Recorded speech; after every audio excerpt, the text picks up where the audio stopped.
Hello and welcome. You're listening to Start Again with Shaunna Lee, the place where you will be reminded that it's never too late and you're never too old to do the damn thing. So stick around if you're ready to vibe higher and be inspired to chase your dreams. Together, we will uncover your soul's truest desires. Now, if you're ready, let's get started. Welcome back to another episode. Today, I am introducing you to Jill Gulotta. She referred to herself as a one-stop shop because she is not only a therapist, but a dietitian and also a life coach. So I am excited for us to dive into this conversation today. But Jill, thank you so much for being here. Thanks for having me. I'm really excited to be here. Absolutely. And I'm super excited that Instagram is the way that we met. And it just goes to show that social media can actually connect real life human beings. And I love that. I think it's the one really, well, there's several perks to it, but that's my favorite is connecting to people and really that social connection that you can garner when I would have never connected with you otherwise. So I think there is I know. positives to that. I do love that. Yes. And I think that's one of the reasons I love doing this podcast so much is because it gives me the opportunity to connect with people and have some really juicy conversations, but mostly hoping to inspire people. So let's start with hearing a little bit more about you. So tell us, how have you embraced this idea of starting again?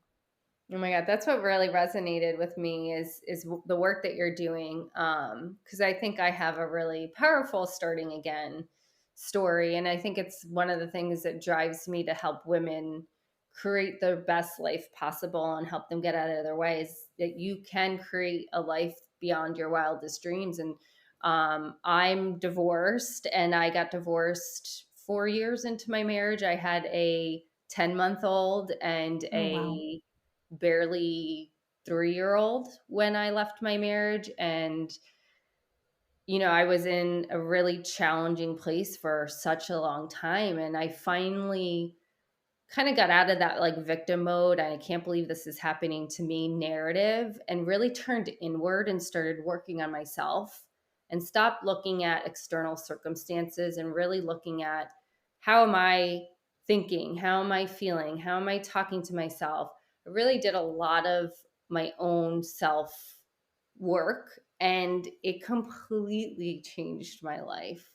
Yep. And so through that, I just truly believe that anything's possible. At the time I was going through my divorce, I was on the back end of my first master's and internship to become a dietitian. And since then, I've created my own private practice, group practice. I have 6 dietitians that work under me. I went back to school for a second master's to become a therapist. I opened up a life coaching business. I wrote a book. And this is all a life that at one point, never in my wildest dreams, I imagined possible. And it's Yeah. kind of through my own journey of starting over that it's really empowered me to help others get out of their own way, to really turn inward. I'm so big on doing your own internal work to Oh, change yeah. the external things. And oftentimes we all look external to feel better internally. Yep. When this gets better, when I make more money, when I have the relationship, when I have Oh, the yes. dream home, then I'll feel this. But really, truly, it's about turning inward and you feeling better about you. And then you see, the greatest things change externally. Yeah. Well, listen, you're just like preaching my sermon here. So I Yeah. love it. But I think you are the ideal person to answer this question. I have heard this question a lot. And what is the difference between a therapist and a life coach? That's a really great question. I love Mhm. that you asked that. I would think as a therapist, we take more of a clinical approach, right? We're dealing with things deeper rooted like traumas and depression and anxiety. And the way in which we work with clients is we ask questions to help them get to the answers. We're digging deeper for digging deeper to help them kind of uncover the answers or the threads or the patterns. We're not so much giving them the answers, where like coaching, I think you're your input is more present in the room, whereas like a therapist, you kind of put up this shield and you ask the questions to get them Yeah. to the answers, where coaching is, I think you're a little more involved in the work. Yeah. But it's interesting for me, and I have really, it's interesting the world of therapy, because there are still the very traditional therapists that are like, what I'm hearing is Yes. what I hear you saying, right? And like, I'm so not that way. I have therapist friends and clinicians that are like, we are like new school therapists, where there is a little bit of a crossover in how I work, because I feel like that resonates with more people. We're more, it's a realer approach. I think sometimes therapists can feel like more clinical and cold, Mhm. Mhm. and that's just not the vibe I take with anybody. But I would say a really important distinction is that clinical piece. A Yeah. life coach, if you're hiring a life coach, they should not be talking to you about your traumas Right. and working on those things. I think when I think about the life coaching clients, it's more of like, what's happening present day and how are we creating a life that you dream of? Where therapy is like, let's go back and talk about your childhood. What Yeah. was your experience there that now shows up present day? Yeah. So And it's all connected. So both are valuable, but I love that you probably described that a little bit better than I have, but it is a question I got very often, and someone who has done both was the perfect person to answer that question. So thank you. you're welcome. Well, I guess let's talk a little bit. This is going to be an interesting question. I normally say, tell us about your book for authors or tell us about your business, but you have three distinct businesses that you have been involved with. So maybe instead of telling us about any one of them, unless one comes to the surface, tell us about what inspired you to go down this path of pursuing all three. I just kept reaching for how else can I help people. I always say, if I could talk to people and make them feel better for the rest of my life, I will be very, very happy. And I think it just became, what else can I add to my tool set? Yeah. I'm very big, and I love what you just said. It's all very much connected. So there's life coaching clients that I will talk, because I ethically have the capacity to talk about childhood stuff and see how it threads through. I'll talk to people about body image, what that equates to self-worth, and lack of self-worth is getting in the way of the dream relationship. Oh my Um, gosh, for sure. We're going to circle back to that one. Keep going though. um, so I just kept finding, and I started as actually started in finance. So I took maybe I Oh, have another interesting. starting over chapter Yeah, to touch yeah. on. But my first master's was in nutrition to become a dietitian. And as I worked with those clients, things were out of my scope, and I didn't like that they were out of my scope, and I'm Yeah, like, yeah. I want to also be able to touch on this and help with this. And Yeah. that kind of got me into the life coaching realm. And then the life coaching realm and the dietitian realm, like, I still was out of scope with certain things. And so it just was a process of like, I want to be able to help in all facets and Yeah. capacities, because I truly believe everything is connected. And Oh, it is. to be limited to only really focus or have the capacity to work on one thing was not enough for me Yeah. in order to serve the people that I want to, Yeah. in the way that I want to serve them. Yeah. And you made reference to a couple times uh, people getting out of their own way. And I suspect that when you were working with those initial um, nutrition clients, the dietitian side of you, that you were determining very quickly that what was at the root of your issue with food is very little to do with food. 1,000%. Yes. I always say, and as a dietitian, it's funny to say this, but like, I don't care what you eat. I care why you're eating it. And the Yes. more work that I did, my whole practice is about getting to the deeper rooted issue Yeah. driving behaviors. So Yeah. 100%. Yeah. So, what do you think if you could? This is going to be kind of a trick question, but if you could kind of narrow it down to like, what is the biggest way that women specifically are getting in their own way? God, that's a challenging one. I go to self-worth, Hmm. feelings of inadequacy and negative self-talk, which I think drives the self-worth piece. Oh, sure. Man, that inner voice she's such a mean girl. I always tell my clients to name her and then curse Yes. her out. Like, Yeah. tell Susie, I don't know, can I curse on here? I'm a Yeah. Oh, cursor. yeah. Yeah, yeah. My book is called Fuck That, so Yes. I curse. Yes. I always tell them, I'm like, "Tell Susie to shut the fuck up."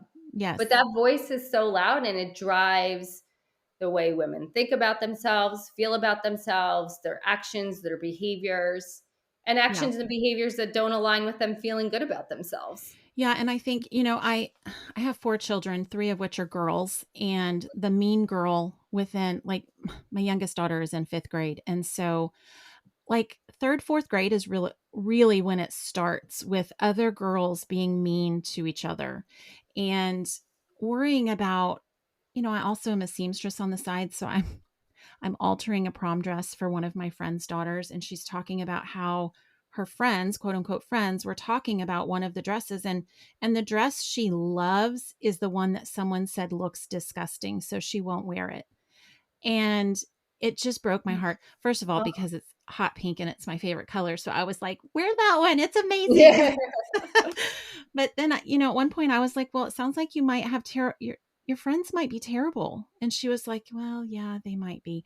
But when I'm talking to my youngest daughter, your the name of your book really resonates with me because I have an explicit rating on this podcast for a reason. Fuck is one of my favorite words. I think it's necessary and useful and helpful, and I Yes. love making, language more colorful.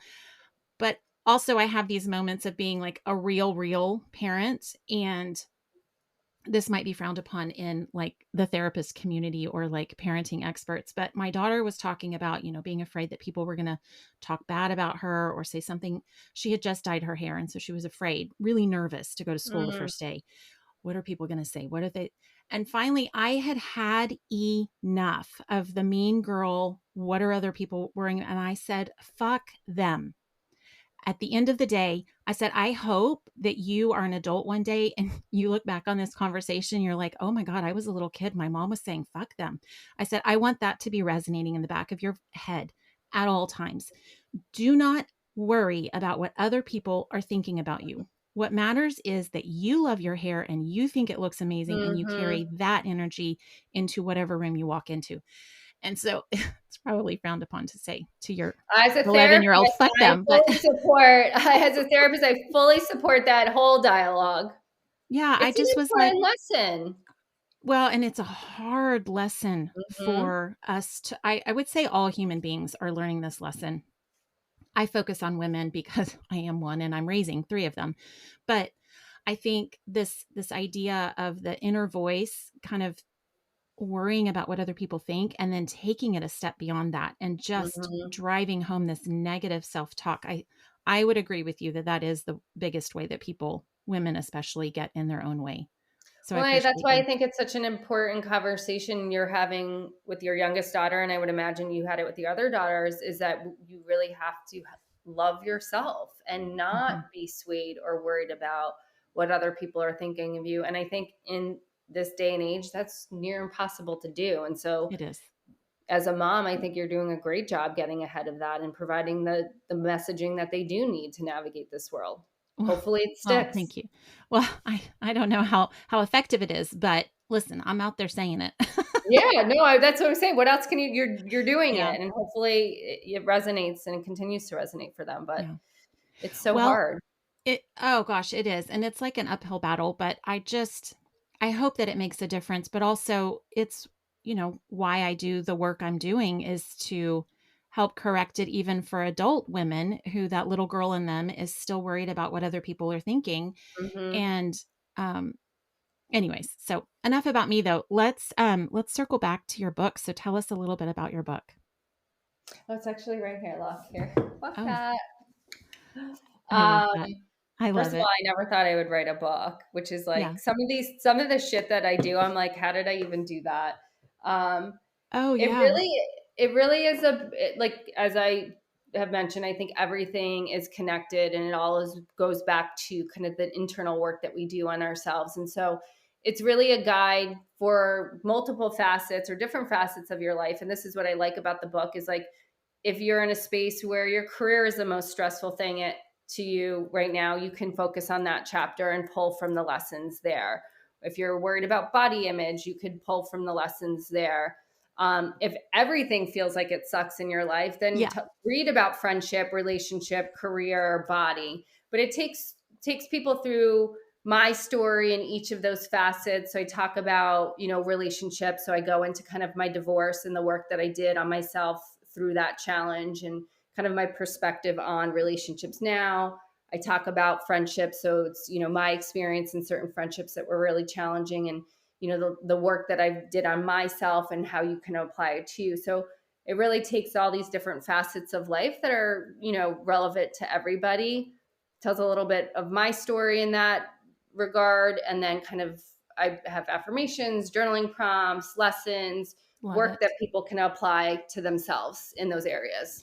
Yeah, because I think awareness is, the first step, but actually applying it and implementing this new knowledge into your life is really where the true change happens. So Mm-hmm. people will ask me a lot, like, why do you care so much about journaling and meditation? And I'm like, well, because that shit works, first of all. Oh my God, totally. My clients are sick of me like talking Yes, about journaling. I'm actually working on a journal right now to come out because I like talk about journaling till I'm blue in the face. And I would agree that same. shit works. Yeah, that's why I talk about it all the time because, oh man, it does work. One of the recent guests I had on my podcast, his first book was all about journaling and how it changed his life. And he talked about how, and this is why I think most people are a little bit like, why do you keep talking about this? It's because they don't know how to. And Mm, it took me a little bit to realize that. And so he talked about how he talked about this phase in his journaling that I had kind of skipped over and didn't realize it really is this critical before and after. But he was like, when I first started, I just was talking about that bad day I had or what went wrong. And he said, and it wasn't until I realized I was just perpetuating that shit I didn't like. I'm paraphrasing because he did not use those words. Um, mhm, that he was like, wait, I need to change the way I'm doing it. And I think that's why journal prompts are so helpful because it shifts you to how journaling can be helpful. mhm, And that is to focus on what you're trying to cultivate and what you want to have happen and kind of future looking, forward facing. Um, and one of my favorite things to do is to write about a thing that you, let's say it's a difficult conversation that you're, anticipating and worried about, being able to write as if that conversation has already happened and how well it went is mm, so helpful to kind of write present tense about having already been through the difficult thing, conversation, mhm. whatever. So anyways, I'm curious to know if that resonates with you and if that's kind of how your journaling has evolved as well. Oh, absolutely. Because when I think of writing about the bad day that keeps you stuck there. And I think there's room for that, right? I have some clients just like brain dump. It's like just write what comes up. You can write about your 100%. day. But then there's, more strategic ways to journal, I think that are really important. Some of that future forecasting, like writing into something as if it's already existing, right? And visualization, I do a lot with clients and have them write into what does the dream career look like and write it right into it as if it's existing and what does every day look like. Yeah. Oh, so powerful. I love doing prompts that are really reflective, so it's not just what happened but like why did it happen, what are the lessons from it, what could you do differently. So I think there's so many different ways to approach journaling, and it could be done strategically. There's Yeah. certain prompts I give clients for a particular reason, and I Yeah. have them write into something future tense, past tense with purpose, right? So I think when people think of journaling, they just think of write about the bad day Yeah. or like a A diary. And it's diary. like, no, Hmm. there's so much more to journaling. Yeah. And so much more impactful way to journal that really moves the needle. And so I do all kinds of like strategic ways of journaling with clients. It's the going inward that you talked about, right? It's an excellent Mhm. tool to help you look inside instead of Yeah. worrying about what everybody else is thinking, saying, doing, and really just turning it inward. And I think that's where journaling Oh my gosh, I could do a whole podcast on journaling, like I every day, love it. every My seriously, like, ask any of my clients. They're like, "I know, I should I journal. know. I know, Jill." I'm like, I have one client that, like, fought me on journaling forever, and I just kept planting the seed, planting the seed. And, like, the truthfully, I know I'm joking about it, but the movement in her own work through journaling was so evident, and now I'm like, "And you fought me You on this see? shit forever," but she's like, "I know. I I have to know. admit that this has been, like, game changer for me." I'm like, "Yeah, Yeah. just saying." Good. Good. Oh, I love that. See, and that alone, like when we talk about success metrics and people feeling successful, that to me is one of those that I would be like, holy shit, I did it. Like I taught somebody how to use a tool to their benefit. That to me is successful. Mhm. And, we're all women, actually all people, but we focus on the numbers being our success, the numbers in our bank account, the number in the scale. And that is not the success metric that we should be at the forefront measuring ourselves against. But things like that are, we can feel it, but we can't Mhm. measure it really, Mhm. right? And so I love those moments. I think that you make such a good point because I have this conversation with clients all the time is how are you defining success? Because they're Hmm. often chasing things like Hmm. number on a scale, bank account, title at the job. And, Oh, yes. we're chasing these external things and we don't look at how do any of this make us feel or make you feel. Yeah. And so redefining success and like, but how do you feel? Right? Like, is that actually the dream job? Or you think it is? Because when you have that dream job, you're stressed, you're overwhelmed, you're overworked, you're tired. Or you have this other job that you never imagined to be the job, but you feel peaceful, happy, joyful. So Yes. I think it's really, I always try to get clients to redefine success and look at it more from a lens of like, how does it make you feel and what does your day to day look like? 100%. Love that. Well, so what do you think, if you look back at your own specific journey to where you are today, what do you think has surprised you most? That I don't need to be like a type A maniac, that it Yeah. nothing like I'm just outside of Manhattan and I grew up with a father that was, it's not about being happy. Put your head down, work hard, get a job, keep the roof Hmm. over your head. Hmm. Oh, yeah. Very, and I consider I have type A tendencies still, which I think is ingrained in my work ethic, but I equated success and doing well with working hard and being overwhelmed and stressed out and, grinding till you're like in the ground. Oh, the grind. And Yes. that's why I worked on Wall Street for 6 years before I changed careers. And there was nothing about that was fulfilling or exciting or, driven by passion or interest.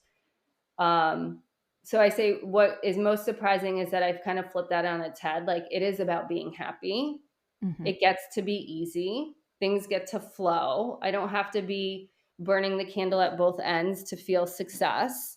I get to create the life of my dreams. I think another thing is like I'm way more woo woo than I ever would have imagined. Same girl.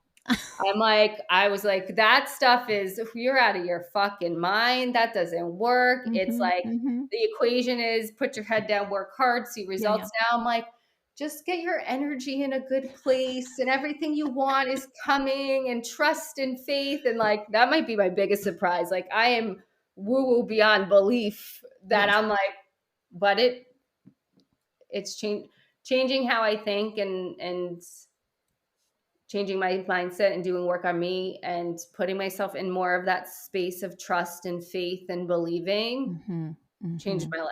Yeah. Changed my life. Oh, yes. I'm like, yes, yes, yes, yes, yes to everything you're saying. Yeah.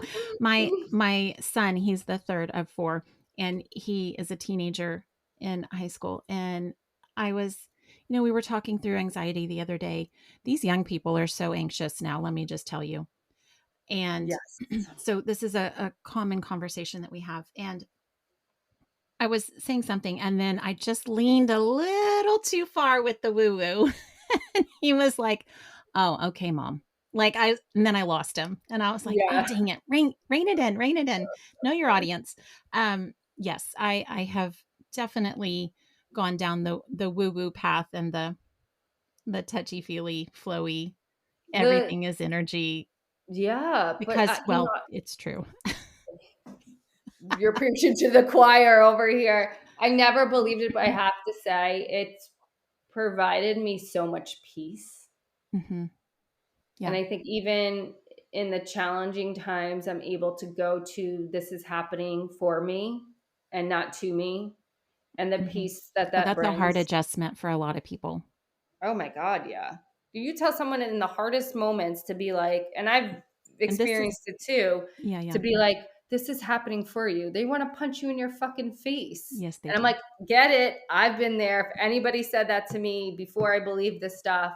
Yep. So it definitely is a hard one to reach for, but it really, I think that's where experience builds confidence, right? So the more we experience these hard, bring you to your knees moments and you realize it really was working in your mm, favor, on the hindsight, you can see that. I think that's where the more practice you get, the more the next hard shit happens that you're yes, like, okay, hold on. I don't see it yet, but I know this is working for my benefit. I think it's just a matter of like, we get better as we practice it and we see it. 100%. 100%, because I think, even thinking of most recent like challenging things for me, I can go to, I don't know why this is happening for me Yes. yet, Yeah. but I will understand at some point that this is happening for me and not to me. I don't see it yet. I don't know I it yet, don't but I'm see it able yet. to reach for that. I say that to the universe Yeah. I often. trust it's coming. I don't fucking know why this really shitty thing's happening, but I'm going to find Well, out. and I think that's another misconception I've noticed too is I had someone tell me one time, well, I just don't understand why you're going down this whole healing journey. It looks like it really sucks. And I was like, okay, well, that's probably valid. From the outside, I'm sure it just because there are moments of struggling, especially like I tell everyone the healing journey, well, first of all, it never ends. So you don't ever like get there. I You agree. just are peeling back a layer. And then you're like, oh shit, there's more. That's what healing is to me. Mhm. And, Mhm. but it's worth it because as you uncover things, you get to maneuver through life and the hard challenges easier and better. And I think that's the value of Mhm. it. But Mhm. yeah, and I also think to come back to what I think the misconception is that a lot of people think, well, once you get there and you're on this woo woo path, like you just never get frustrated and bad shit never happens to you. And I'm like, that is so far from the truth. Like I'm still human having a human experience. Yeah. Like shit still Yeah. happens. Mhm. Yeah, and I think that's so true, and I think I've often said this to clients, and I've been told this to myself when I've worked with different coaches myself. I think that's really important too. Coaches should have coaches, Sure. therapists should have therapists. Um, that not like it's not what's the word I'm looking for? It's not linear, right? Like Oh it's no. gonna suck. Yeah, You're sometimes. gonna feel tired. I remember working with one of, my most impactful mindset coaches, and I'm like, I'm exhausted. I feel like shit. He's like, great, Great. great. And I'm like, what? What? He's like, you're doing the work. Yeah. This is doing the work. Yeah. Like you're not gonna feel good. And I say that to my clients all the time. Like the real impactful work sometimes, a lot of the times, is not gonna feel good. But the other side of it is Is incredible. incredible. Yeah. Yeah, and I think that's one of the things I've learned, coming from that type A corporate America mentality where it was all about the grind and the hustle 24/7. I think being able to because I was very impatient with things moving in my business in the very beginning. And I think a lot of that was the expecting the old measure of success to come through. And Mm, what the valuable lesson that I really learned in that time frame was how to rest and honor my body and be able to tap in and know, well, when you're exhausted, it means you've had enough and you need rest. And so mhm. like, that was a huge lesson that honestly took years to learn because Oh, that's a really hard one coming from, like, the grind and hustle mhm, and measuring success against numbers. So hard. yeah, because we want things to move and happen fast because that's what we've been accustomed to. Mhm. Yeah. Well, so part of that is leading me to my next question, which is, if you were to look back at the younger you, what advice would you give her? Oof. Trust yourself more. Oh, that's a good one. Mm-hmm. Yeah, Yeah, I think like any younger person, we're influenced by our peers or our parents or, mhm. what society deems, successful or what we should be doing. And so, I put myself on a path that other people had determined for me. Yep, And I didn't trust that I knew the best thing for myself. 100%. Yes. And I think, well, I see this, my oldest daughter is 30 and the youngest is 11. So I've been parenting for a long time. Woo! You got a gap there. Yeah. Well, there's 13 years in between 2 and 3. And so, yes, I've got bigs and I've got littles, but been parenting for a long time. And I've Mhm. noticed how things are similar and how we condition children, and how things have so vastly changed from the very beginning. Like when my oldest daughter was little, we didn't have a name for autism. We weren't talking about ADHD diagnosis. So things have come a long way.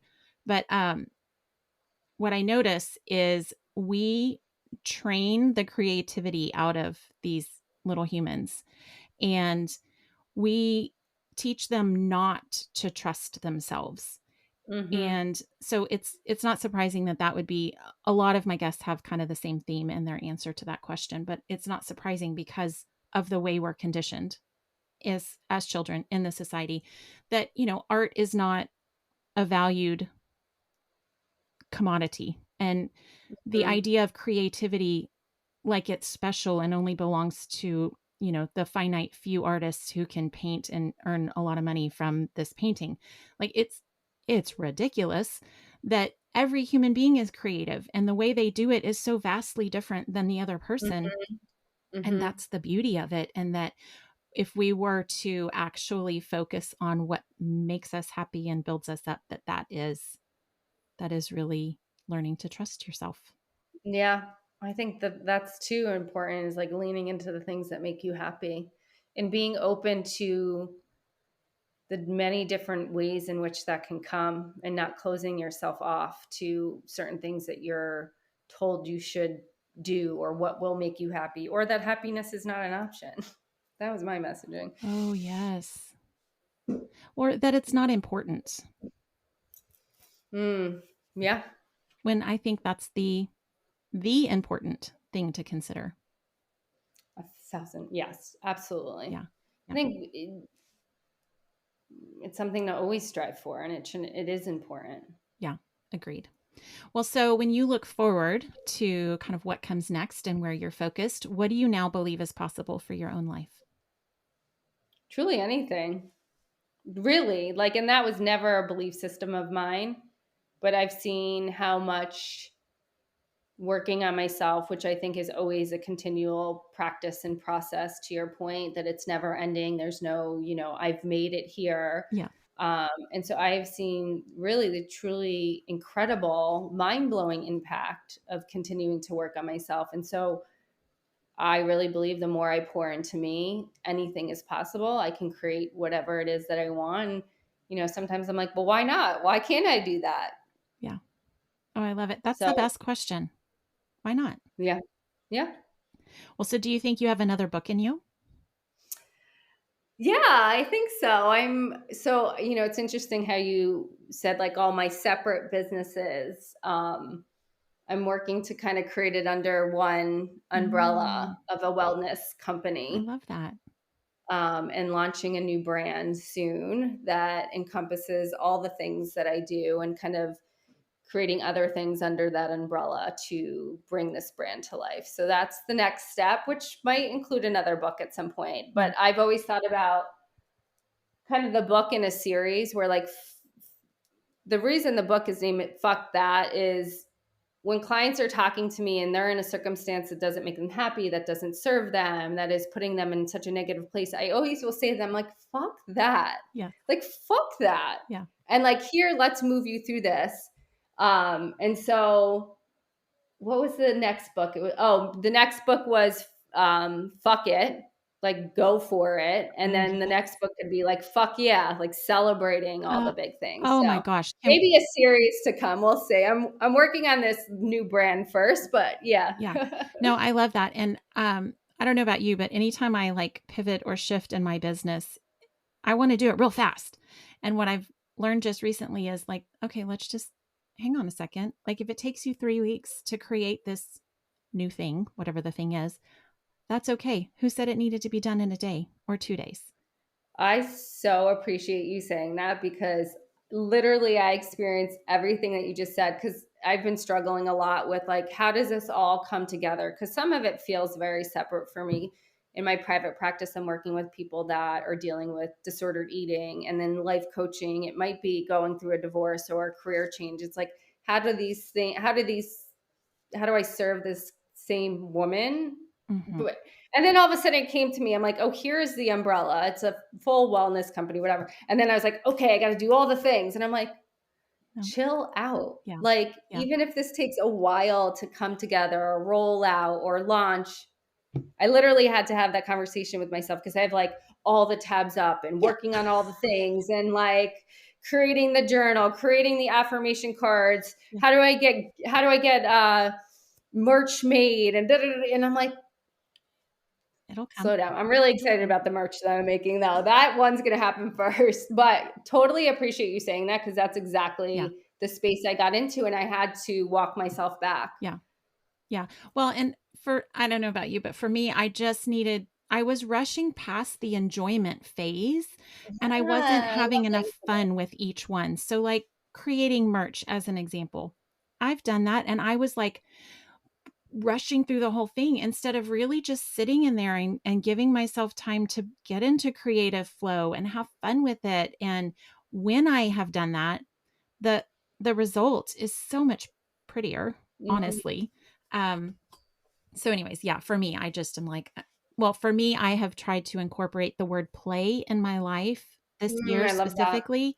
And so because I recognize that was again one of the things that is conditioned out of us is this idea of playing. And I thought, okay, well, There's a lot of really good clinical research about adult play and how important it is. I think this is what midlife crisis is all about personally. Mm. Um, Mm-hmm. is you see these people, and now it's quarter life crisis, right? But I think it's just our inner being saying, I just want to fucking play. Like I just want to have some Mm-hmm. fun. And so for me, Mm-hmm. I was like, okay, how can I get in front of that? Well, probably I'm midlife, so maybe I'm not in front of it, but I was just like, how can I What play? age are we calling midlife? Because I might be there too. What age is I midlife? don't know.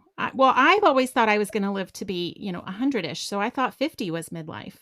Okay, so I'm not quite there yet. I'm getting I'm not there. quite to 50, but I'm getting a little closer than I would like to admit. But for me this year specifically, I was like, how can I play with new ideas? How can I incorporate play into each one of these things that I'm doing for my business so that everything I'm doing is more enjoyable? And I'll tell you what, I'm not getting shit done as fast, but I am loving the results when it is done. So, Oh my God. Talk about woo woo. I'm like, okay, I was meant to hear this message today from you. Seriously, I'm sitting there. I'm like, this is exactly because yeah. I literally have been thinking this and it's just reaffirming the messaging I needed to hear. So I appreciate that. Oh, I love that. Well, and hopefully the people listening, it's resonating for them as well, because that's the whole reason I have these conversations. I love this, what is possible for your own life, because that's what I hear from a lot of my guests is anything is possible. And I don't know yet, but let's see is kind of the MO. But my last question to you is, how can people find you? People can find me on Instagram. It's just at Jill.Gulotta. And that's probably the best way to find me. And then you kind of get to my nutrition page from there. You can get linked to my book from there. My website for the nutrition practice is linked somewhere in Instagram world. So I love it. probably Instagram would be the best bet. I love it. Keep it simple. I will be sure that everyone can find you in the show notes. But this was such a fun conversation. Thank you so much This for is being here. great. Thank you for having me. I really enjoyed it.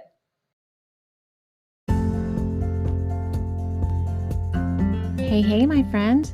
Thank you for listening today and for leaving a review. Those reviews mean so much to me and they help this podcast grow. I just love reading them. So if you haven't left one yet, please do. Now listen, are you having your own start again moment? If your next chapter is filled with uncertainty, my new Start Again guide will get you pointed in the right direction. You can download your free guide today at shaunalee.com/startagain.